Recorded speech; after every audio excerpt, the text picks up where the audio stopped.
Would you believe we are here in the divisional round? So In a let's do this world thing. In a where Dan. world where Daniel Jones made it to the divisional round. All right, let's do this thing.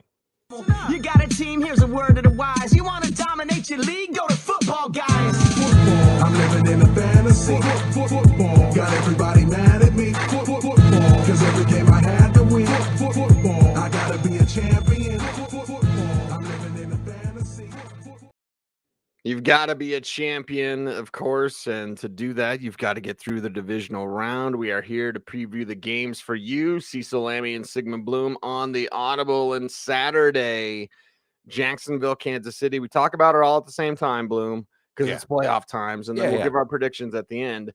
And it's Jacksonville making that comeback, having that confidence, and having Trevor Lawrence with the greatest stat of all time. He's never lost on a Saturday. Yeah. Not Wow. college, not NFL, not high school. Trevor Lawrence has never lost on a Saturday. So if you're playing with house money, right? Boom, I just got back from Vegas. I'll be back in Vegas for the Shrine Bowl here in 9 days, 9 times. But hey, Trevor Lawrence, you've never lost on this day. You came back an improbable comeback. What are you doing next? I'm going to Disney. Well, not there. We're not there yet. Yeah. Go to Arrowhead. To that Disney World. Disneyland? Disney World? Both. Either. Yeah. Well, he's already down there in Florida. So I was like, maybe he wants to go to Cali. I don't know. Either way, to do that, he's got to get past Pat Mahomes and everything that the Chiefs can do. McCole Hardman's probably not going to play. Kadarius Toney, ladies and gentlemen, like so much to get to here. Should be a Chiefs win. We'll talk about that in a little bit. But, you know, Lawrence and the Jags, they got that house money. Yeah. They got Doug Peterson up against his former mentor. Like this one's jam-packed to kick things off in the divisional round. Yeah. It is a good appetizer. If there's a mismatch, if there's a mismatch on the docket, this is the one, right? Yeah. These two teams have played already. Remember, they played in Arrowhead, actually. And the Jags, speaking of Doug Peterson, onside kick to open the game, and it worked. And they were behind 20-0. So, you know, that's what they got for you. They got it back to 2010, but that included a 9-minute field goal drive. So, you know, again, where does it not work out? They got it back to 27-17. And then Kansas City had like a 6-minute drive just to kill the game. Kansas City showed, hey, we can do that too. So it looks like on paper a mismatch. You mentioned Doug Peterson. I mean, you have the idea that Doug Peterson onside kick to open the game, right? Loose. He understands, hey, it's loose. It's a 15 seed against a 2 seed in the NCAA basketball tournament. You're going to have to push everything. You know that you're a low probability team here, but you can, you know, see kombucha woman, right? Like 9-minute drive, field goal. Well, there's something there, right? I mean, the point is, if they can possess the ball, you get some stops on defense, right? Even you need to finish those drives with touchdowns, so they can play ball control football, not with a Derrick Henry style attack, but with a lot of short passing and matriculate the ball down the field with the passing game. Plus, you also have Travis Etienne and Jamal Agnew. These guys have speed. Etienne with that big play to help clinch the game last week, set them up to win the game. So you have, I think, Cecil pull everything out of the trick bag with that speed, stretching Kansas City laterally. Remember, Kansas City in the week off, I mean, there's potentially an advantage there. Your blood's flowing, your adrenaline's flowing. Kansas City, we saw them against Houston in the divisional round, come out slow. It is a young Kansas City defense to put them in conflict, make them think. But on the Kansas City side, Cease, you know, you've been covering this team in a way because you're covering the Broncos. So the Chiefs loom over the Broncos now. They're a sharp, experienced team. You know, this is all just old hat to them in the playoffs, playing in Arrowhead. Remember in this game, Juju Smith-Schuster got knocked out, so he's back. You've got Kadarius Toney now in a larger role, Jerick McKinnon in a larger role. So again, the triumph here of Kansas City being the number 1 seed is without Tyreek Hill, they haven't missed a beat, Patrick Mahomes and company. But you do have on that side for Jacksonville, again, if we're looking for a story here, Cease, how can Jacksonville win? Right. Josh Allen, Travon Walker, Devin Lloyd, Foye Oluokun, the 4 linebackers they have. And let's also take a moment out, Cease, but let's talk about a little side topic here with Jacksonville. Usually when a team tries to truly overhaul roster, spends a bunch of money in free agency, and this roster looks very different than the one they had even just like 2 years ago, and it's working, right? All these acquisitions, Kirk, Ingram, Zay Jones, and then on the defensive side of the ball, they sign Oluokun. They draft Lloyd and Walker in the first round. They're starting to use Walker in a better way. Josh Allen was a first round pick a few years back. So we'll see. They have some players in the secondary, some playmakers, but players that can also be exploited. And it should be entertaining because we know that Doug Peterson will have them really letting it all hang out. And we also know that Kansas City won't be shaken after we saw, what was it, 21-0? 21-0, yeah. Yeah. So Kansas City, there's nothing you're going to do. Chad Henne, if he has to make a run in the divisional round. And that's another thing I should say, Cease. It's divisional round. Wow. We have a lot of great memories from divisional round, right? Oh, yeah. So that amazing Drew Brees, Alex Smith game. I mean, the divisional round gives us stuff that we'll remember forever. In some ways, Super Bowl champions are forged in these games. I don't think Jacksonville is going to be forged to be a Super Bowl champion in this game, but I do think it's valuable experience if they're eventually going to get there. Sometimes the divisional round is better than the Super Bowl. So There you go. By the way, I looked at NFLweather.com, 36 degrees. No snow, no wind, no rain, no nothing. So weather's not going to be a factor in any of the games that we're going to talk about this weekend, which is amazing because we're talking about Philadelphia and San Francisco, and of course Kansas City there in addition to Buffalo. So no weather problems this weekend. Problems for the Jacksonville Jaguars, and I always felt when Tyreek Hill and the move was made and people getting, oh my God, what's Kansas City going to do? I'm like, they'll be fine. They'll be fine. Maybe didn't expect him to be this good. And I'd still like to see him run the ball a little bit more. It is playoff football, Bloom, but they have Isaiah Pacheco and Jet McKinnon doing some good things. I don't know. We haven't got an update on Clyde Edwards-Helaire Practicing in a while. Yeah. So it doesn't really matter because Pacheco and McKinnon are better. Right. Anyway, don't let your quarterbacks make first round picks or fifth round picks. Russell Wilson. Anyway, yeah, it's Kansas City in this one. I don't think it's ugly. It has the potential to be because it's Kansas City. I mean, it could be 35-3. I don't think it will be that. A respectable like 28-20 type of game. Maybe there's a late touchdown. It's 28-13, and then Jacksonville scores late, so it's 28-20. Looks a little bit closer, like something like that. Bloom. I suppose I should have the lineup for Vegas because Vegas always has their proper lines. But yeah, that's what I've got in this one. I got a Chiefs win. Yeah, something like 34-16. Maybe I have a little more wider of a gap here. Again, if Jacksonville can hang in, it's their defense making some stops and finishing drives with touchdowns. We know Kansas City is going to be able to do that against Jacksonville's defense. It's just a question of some stops. So Kansas City, I mean, he's, again, not trying to open up this argument again.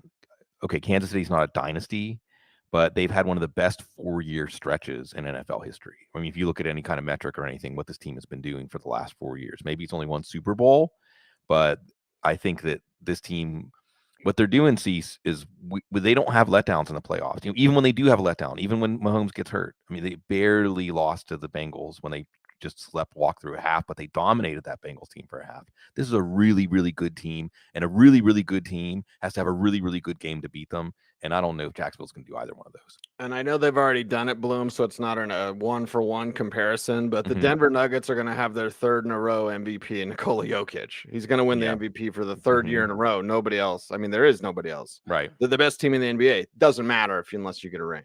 Yeah. So, yeah, we could Bring have it that. Maybe it's divisional round. We can stretch out.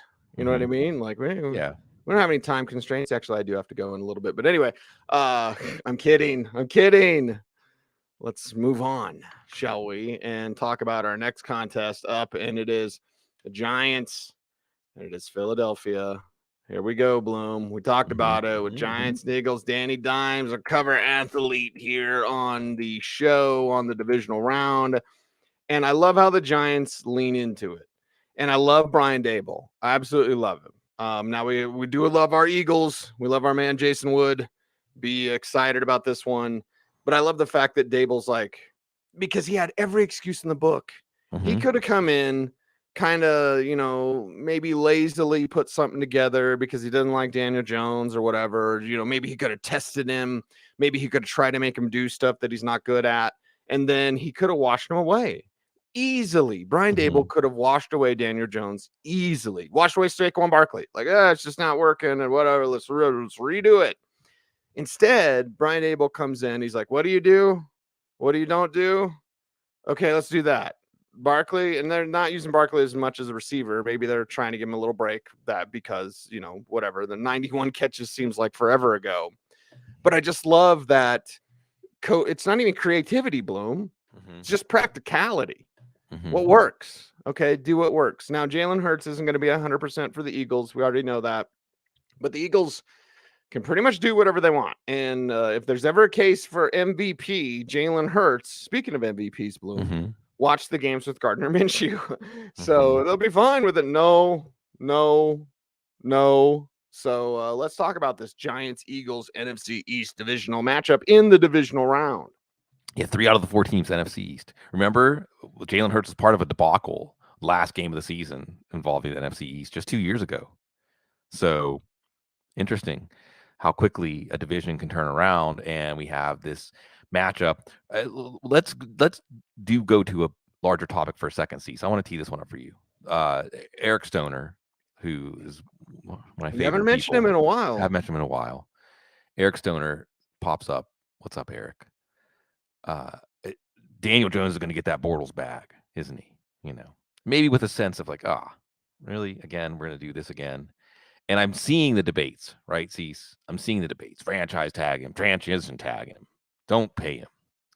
And maybe I'm just a stick in the mud, or maybe I'm too much of a sentimentalist or too romantic or too soft-headed about these things. But what do you think, Cease? I mean, if the Giants ask you, should we just pay him? Should we pay him, whatever, something around 30 million? Why don't people bring up the Andy Dalton, Colin Kaepernick deals anymore? Like those That's were deals fair. that were like year-to-year kind deal. of like year to year. and it was basically the structure was like 2 team years. option, kind of like a team option. Yeah, every it was year. like and then we'll wait and see, and it's not really the franchise tag, so it's for those that we're not totally sure, but we're going to pay you. You're going to have some security, and then as long as you keep doing it, we'll keep paying you. Yeah. So why nobody brings that up? It's not. Yeah, that's fair. It doesn't have to be the franchise tag, which players definitely don't like, and it doesn't have to be he's making $50 million a year. He's not going to make $50 million a year, right? So what is he going to make?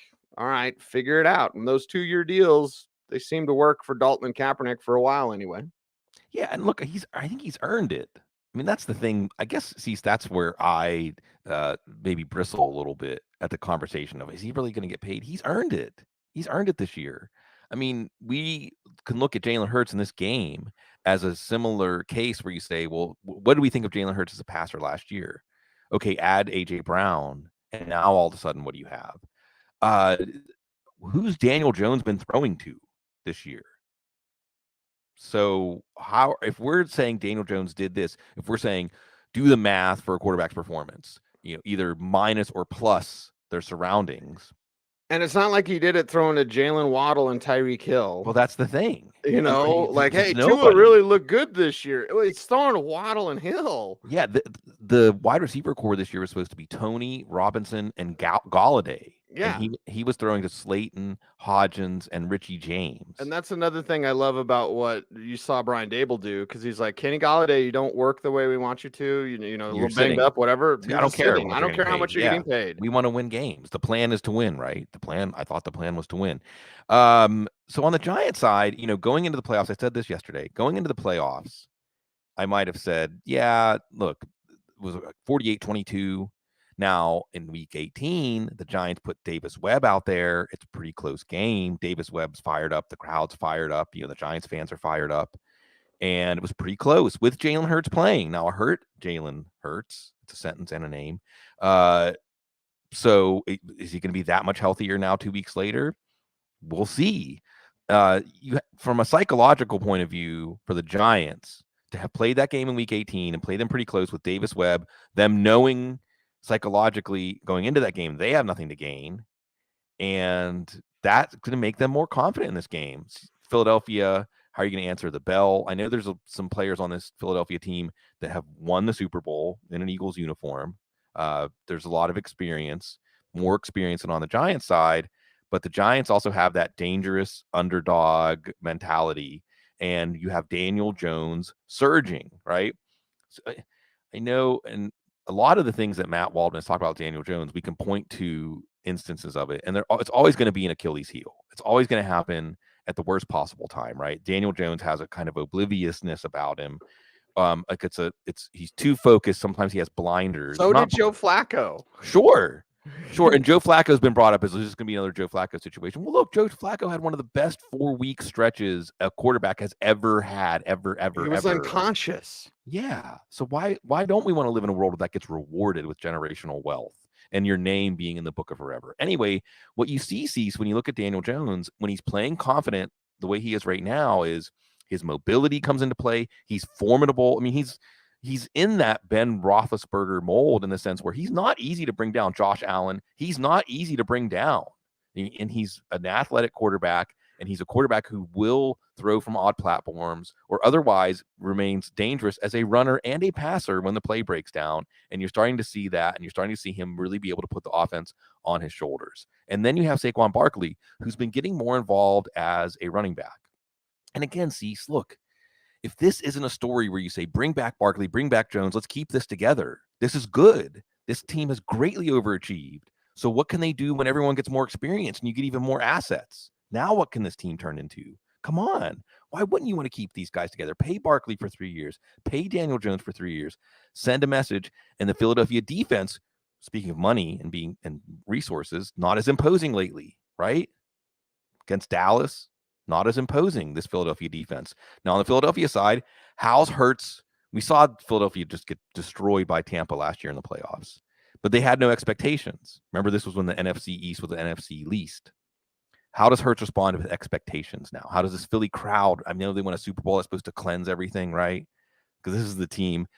The Eagles fans needed therapy more than any other fan base in any other sport, right? Every team in their division had 3 Super Bowls, and they had 0. Right. Until Nick Foles. Right.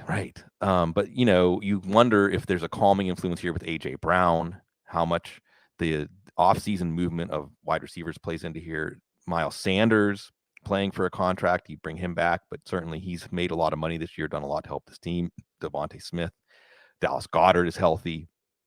And on the Giants side, and you got this offensive line, Lane Johnson's going to be okay, it sounds like. On the Giants side, you have some young, interesting players, right? Kayvon Thibodeau, Azeez Ojulari, Leonard Williams, Dexter Lawrence, some Dave Gettleman names there. And Xavier McKinney making the play, the tackle to clinch last week. Remember, he was another player they had problems with. ATV accident, I think, putting him on the NFI list. He's back just in time to make an impact. A lot of young players. So again, Cease, I don't want to get too excited ahead of myself. You look at this Giants roster and you say the best is yet to come. But you also look at this matchup and you say they can win this game. Mm-hmm. Yeah, they can win this game. Now, there's my head and my heart. Mm-hmm. And I constantly battle between the two. But since my heart has a magnetic field, I try to listen to it mostly. Man, I'd love the Giants to win this one. Sure. Sorry, Jason. I love Jason Wood. I love the Eagles. I loved Harold Carmichael and, Ron Jaworski and Deuce Staley, like Charlie Garner. I have a Charlie Garner Eagles jersey. Don't know where it is. I think it's in the garage, but I love me some Reggie White, right? Love the Eagles. Eagles should win this one. But man alive, the Giants. We're talking what, Bloom? 24-23? I said 30-27. 30-27. Okay. Something, and I think Cease, the reason I'm going Eagles, and the Eagles don't cover. What's the line? I don't know what the line is, but the Eagles don't cover. Okay. Maybe even Giants money line if you're looking at this from a gambling standpoint. But I think this is one of those games where the Giants find out they're almost there and what it takes to get over because there are, is Lane Johnson, Jason Kelsey, Brandon Graham. There are some players on this Eagles roster, even guys like Darius Slay. There are just some players that are really battle tested in NFL terms. On the Giants side, they're a little bit greener, but that's okay. This is a necessary step up the ladder. Yeah, necessary step up the ladder, and it's part of the dues that you have to pay in the NFL. Yeah. Not everyone. Sometimes you get the 1-year wonder in the Super Bowl, and you just pay for everything and put it together and make a run. Rams. But if you want longevity, and that's the thing with Dable and paying Barkley, I feel like this is a giant show, Bloom, but that's fine. Sure. Like the thing about Jones and Barkley, like, you want to keep this going? You haven't peaked. No. That's the thing with Barkley and Jones, is like this is their first year. Like Mike with Kafka, him. too. Yeah, well, Mike Kafka is probably going to get a job. Mm. Wouldn't you say? I mean, it might be. Well, Ben He Johnson's was coming in the back to cycle that last Detroit. year. Ben Yeah. Johnson said he's staying in Detroit. So we do have some coaching news to go over, Bloom. Mhm. But like, it seems like Kafka would get a shot. Well, somewhere. either way, look, if you're the kind of organization where coaches are getting head coaching shots, your coordinators, then that's a good place to be. You want to After a be that year. organization. Yeah, you want to be that organization. Yeah. Mm-hmm. Okay. Wow. The inevitable game. This game Yeah. is inevitable. Yeah, the inevitable game. The singularity. Oh boy. I mean, where do we even begin with Bengals and Bills? Buffalo. I'll tell you where to begin, Cease. I'll bring it Go right for it. down to the real. Both of Yeah. these teams looked very flawed last week. They look very flawed. Mm-hmm. And now coming back and playing the game that wasn't finished. How does that tie in the emotions? They're definitely narrative street in this one for everyone. There's no Mhm. narratives. Sorry, Joe. Sorry, Joe. Like, Mhm. yes, there's narratives. Yes, these guys think about that. Yes, these guys talk about that. That's football. They're human. Mhm. Remember? Mhm. Remember? Mhm. So, of course, we already know the names. We already know the games. That stuff's kind of boring to me, Bloom, for this one. This is a get your popcorn ready, Sure. or whatever snack that you enjoy, because I just want to see how emotionally they react. Like, and I don't know who's doing this game, but when Tony Romo's calling Mhm. Josh Allen like champ and Michael Jordan and all that, and Allen's out there throwing like 3 picks or whatever, it's like, right. hey, dude, hey, Josh, calm down. Like, Josh is one of the most frustrating players in the league because when he's on, he's unstoppable. Not nearly unstoppable. No, Josh Allen is unstoppable when he's on. But when he's off and he's forcing it, goes back to this Wyoming thing of like, I've got to do everything, guys. It's like you can't score a touchdown on every throw, Josh. Then you have cool Joe Burrow, right? So let's just transpose those two, right? You have the coolness of Joe, like I'm gonna win it all, whatever, baby. Like, the fur coats and the collar and everything, and the sunglasses, and then Josh Allen, who can be very uptight. It's going to be interesting. My prediction may shock some. I'm here to shock people, Bloom, but it's Bills Bengals. I just want to watch. Yeah. Hopefully this is like a therapy session for the teams, right? The play therapy, right? As a kind of therapy. Where you're right, Cease. I mean, let's get to this. Let's take the psychological, spiritual, emotional side of this game first. That players are putting it all on the line, and they're aware of that. But to be reminded of it, because Cease, we talked about this yesterday's show too. What was upsetting about the DeMar Hamlin situation wasn't just watching them try to revive him and knowing that he didn't almost lose his life. He lost his life and they revived him. He did die on the football field and they revived him. That's a true NDE right there. Yes. And it wasn't even just, or maybe more upsetting, was watching the players' reactions and knowing what that resonates for them with the idea. We talk about this all the time on the show. They're putting online. Why is the NFL so compelling? Because in a different way than other sports, except maybe like auto racing, they're putting it, and I always like to call it NASCAR with bodies, right? They're putting it all on the line every week. They're putting it all on the line. And I think that these players are going to have to, and in some ways it's not the fact that it's not in Cincinnati. And see, there's a fairness conversation. I mean, if it was fair to say, well, hey, Buffalo might have been the number 1 seed, so we need to have that at a neutral site. Well, Cincinnati might have beat Buffalo and been the host of this game. Right. But then you can make up an arbitrary argument. Oh, well, Buffalo and Kansas City didn't play the same number of games. Okay, but if we're getting into what ifs, regardless, that it's in Buffalo might be better for the fans because you're not having a bunch of fans return to the stadium that were also there. Maybe some of the Buffalo fans traveled for it because it's a collective memory and it's traumatic. It's trauma. And what you hope happens is as they play through the game, the first time there's some big hits and the player gets up and, maybe he's a little slow to get up and his guy helps him up, but it's okay. We're playing football again. And you work through this as the game goes on and you heal from the trauma and you're ready to just play football without this weight. Because what happens, Cease, we see this depicted all the time. What happens when a player is distracted? Mike Tyson versus Buster Douglas, right? What happens when you're distracted? That's when you're actually at the most prone to something bad happening, right? So they might be distracted coming into this game. They might have been distracted, or last week, again, they underachieved. Both of these teams almost got knocked out by Skylar Thompson and Tyler Huntley. Come on, you're a Super Bowl team. So on the Cincinnati side, the offense needs a jump start. Maybe Baltimore's defense is just that good. But you can't not have a first down for long stretches of the game and win. Of course, Will C brings it up. The Bengals offensive line is in shambles. I feel so bad for Cincinnati right now. Lyle Collins is hurt. But hey, Cease, here's the thing about all this stuff. We preview this stuff and we talk about it going into the game, but eventually a team wins the Super Bowl and we've never remembered that those were concerns, right? Sometimes it's like Kansas City and you're like, Are you bringing up the Steelers in Super Bowl 43? It's been a while, Bloom. Sure, but I'm just saying, like what looks like going in as a determinative factor might be overshadowed by something else. Like you said, in this case, it's Joe Burrow and Jamar Chase, and maybe the Burrow-Chase connection. Because what have we seen in the first 2 years of the Burrow-Chase connection? Is Burrow is willing to throw the ball to Chase in places that it's not necessarily smart to do that, but you just know your guy's going to get that ball. So I think that is a key here. And the Buffalo defense is a bit of an overachieving defense. And they weren't necessarily the most important reason that Miami hung with them last week, but they were part of the reason that, they can't. What did we learn last week about Buffalo's defense? They're overachieving, but you can't put them in bad spots.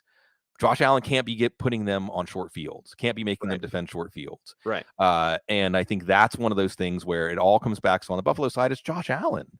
It all comes back to Josh Allen. And it's complicated, right? And this game being in Buffalo, it may be better if this game was in Cincinnati. Because what do you have? You have the expectations of a region. You have the expectations of a city and multi-generational expectations. This all is a callback to the 4 Super Bowls, right, Cease? Mm-hmm. And Josh Allen's willing to take that weight, okay? But he feels that weight. Yes. And if you watch him, you feel it with him.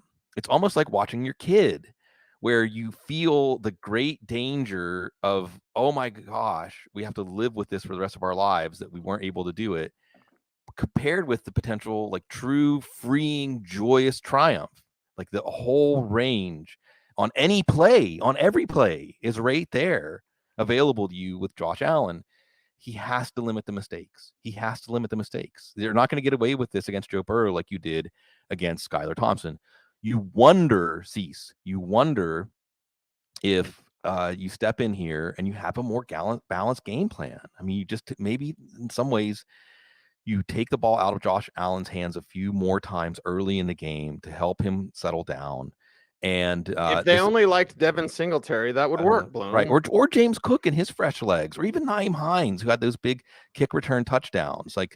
Or maybe you should have got like an Anton Smith from back in the day. Like, you need a big body. Sure. Like, these little guys, like, and I love Devin Singletary, and they don't, but like, dude, you need a big body. It's playoff football. It's freaking Buffalo. Why they don't have a snowplow is beyond me. Right. That's funny. So we'll see. Cincinnati's defense almost wilted last week also. Yes, Sam Hubbard had that big return touchdown, and Tyler Huntley, they were able to, Logan Wilson, I think it was, punch the ball out. But look, that's what you had to depend on. That was the margin of victory. So against Tyler Huntley, against a Baltimore offense that was very, very limited with Tyler Huntley.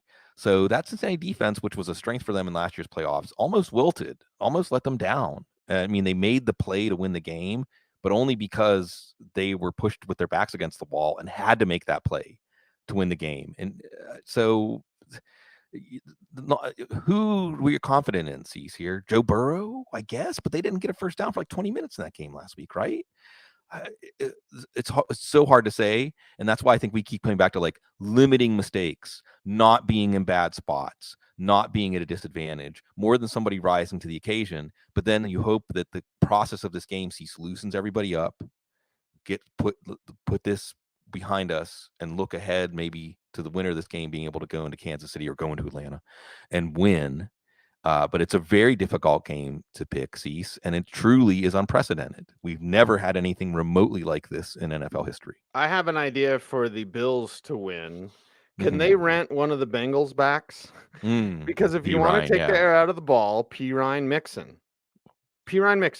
If that's their plan. We all love Joey B. We all love BD. We all love Chase. We all love everybody. Like, yeah. Fine. Yes. Go. Good. Yes. Done. It's playoff football. Playoff football is different. Playoff football. And I'm old school, Bloom.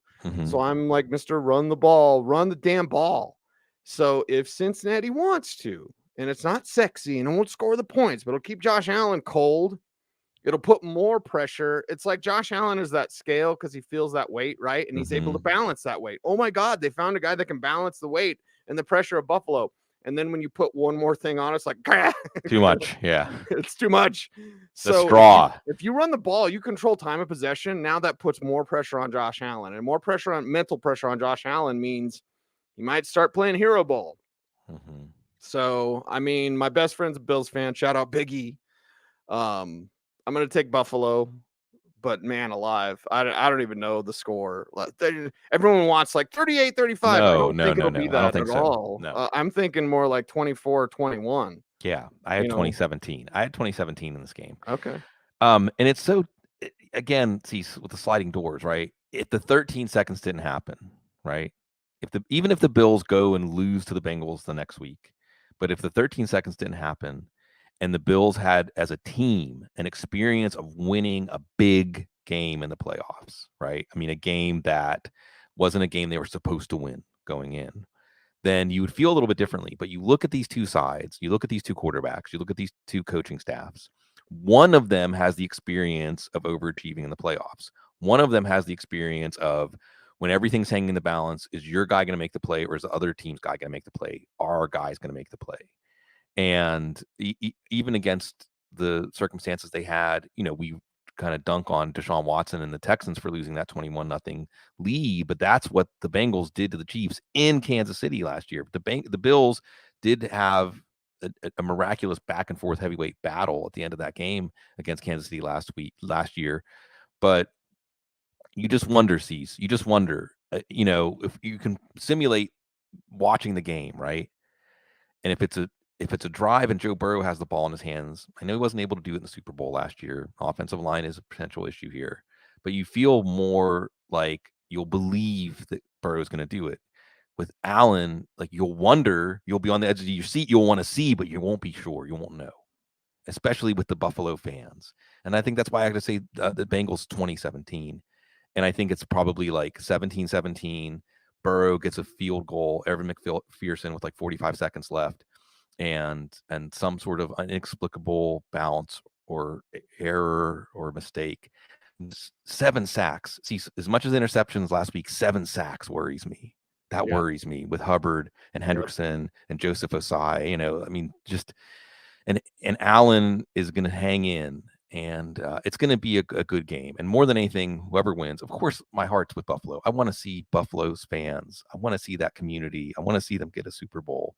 And with Cincinnati, I mean, let's just say whoever wins this game, let's hope they go to the Super Bowl, and let's hope that they all heal during this game. Let's hope that whoever wins this game goes and wins the Super Bowl, and that means Kansas City is still the dynasty of one. Anyway, Bloom. Good.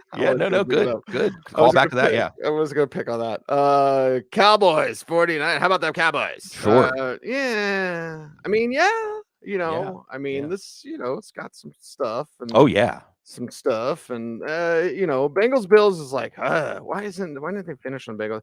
NFL succeeding and spite themselves all the time. But Cowboys 49ers. Oh, what? Oh yeah. No.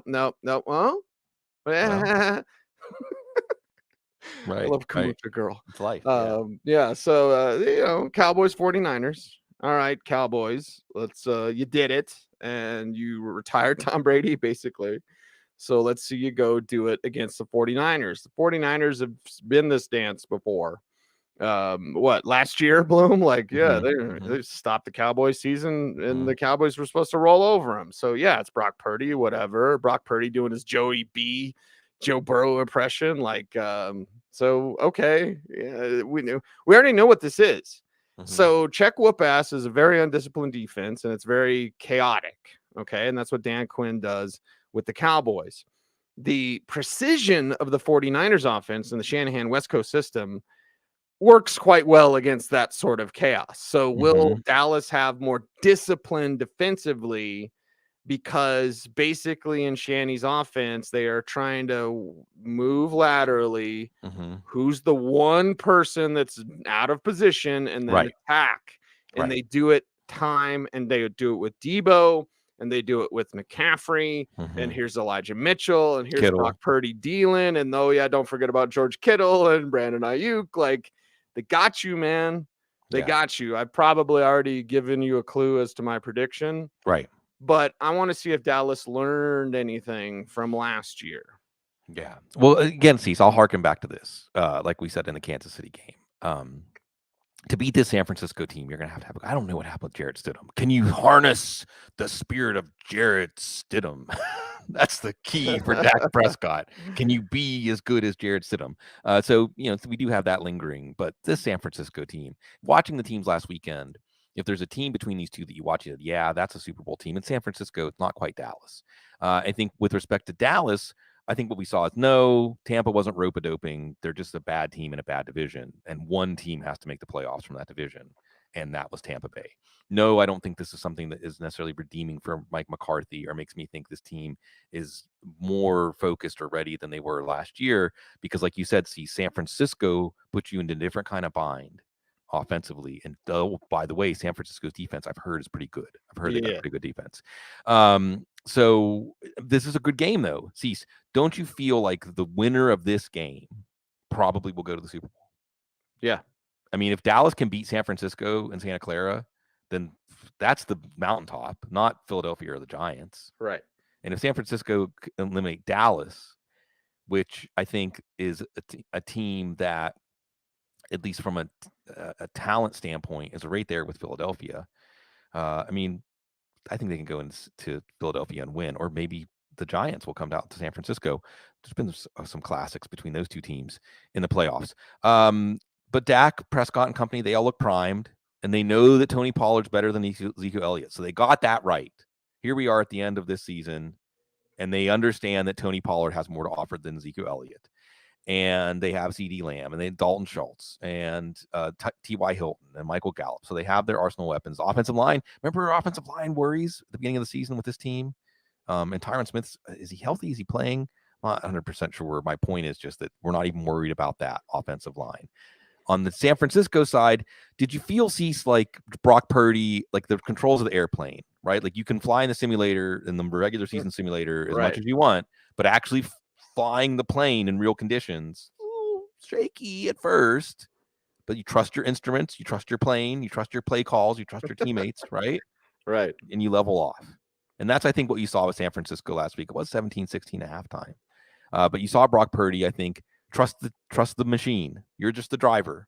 Just trust it. And I think he's there. I mean, in some ways, the lack of experience he has might be helpful at this point. I guess we haven't talked about this. I mean, he's a rookie quarterback. Would it be quite an amazing thing if the rookie quarterback in the Super Bowl breakthrough is Brock Purdy? And Jimmy Garoppolo might have something to say about that, but this offense is a handful. Now, you do have Micah Parsons. You do have Trevon Diggs. You do have players on this defense that can take. Micah Parsons can take over a game. He absolutely can. He can make this his game. You can certainly see with the opportunistic secondary that if they can get pressure. But again, see, what do we haven't talked about? Is Dallas going to be able to make the consistent drives against that San Francisco defense?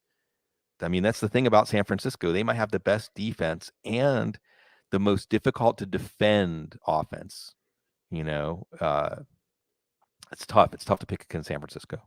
Yeah. And by the way, their front office just lost Rand Carthon. So Right. Trey Lance, Tennessee. Yeah, exactly.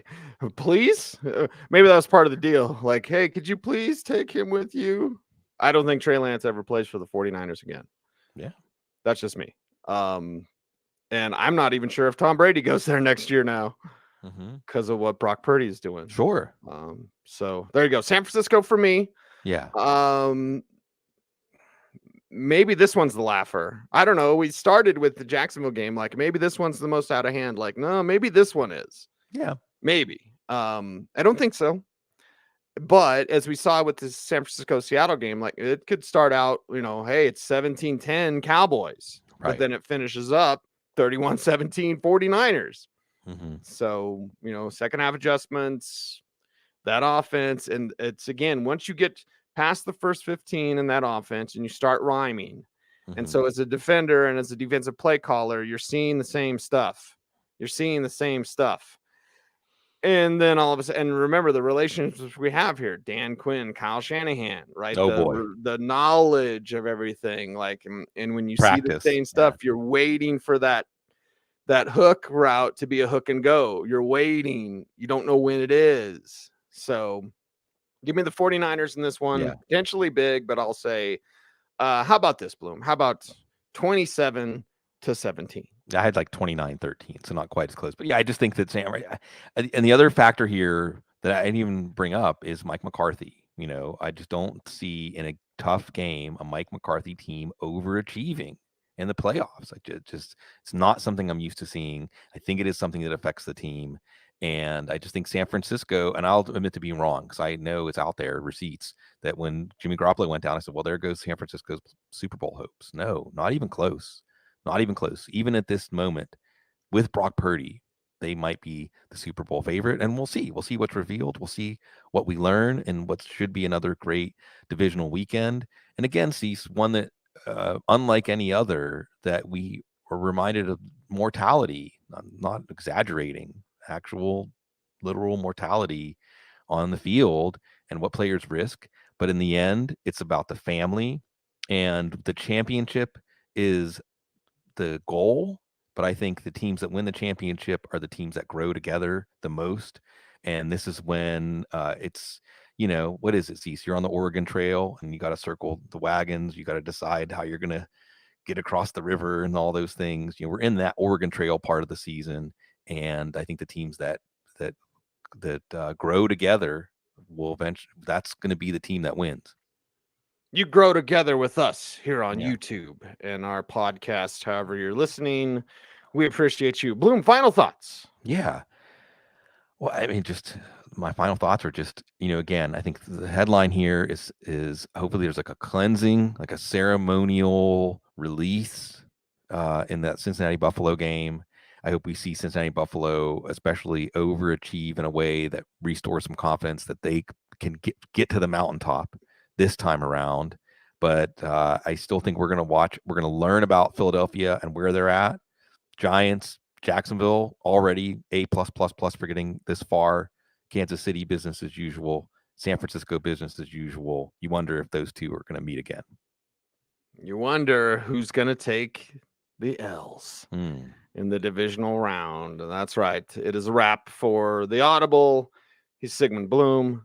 I'm Cecil Lammey. We are the Audible, and we appreciate each and everyone out there. Do all those YouTube things. I know it's annoying, but like, comment, share, subscribe, hit the notification bell so that you never miss a vid. And if you've commented in the chat room, please comment below the video because it all helps in YouTube and overlords and all that kind of stuff. Anyway, until next time, be safe, be kind, know that you are appreciated. Stay tuned, and as always, stay frosty.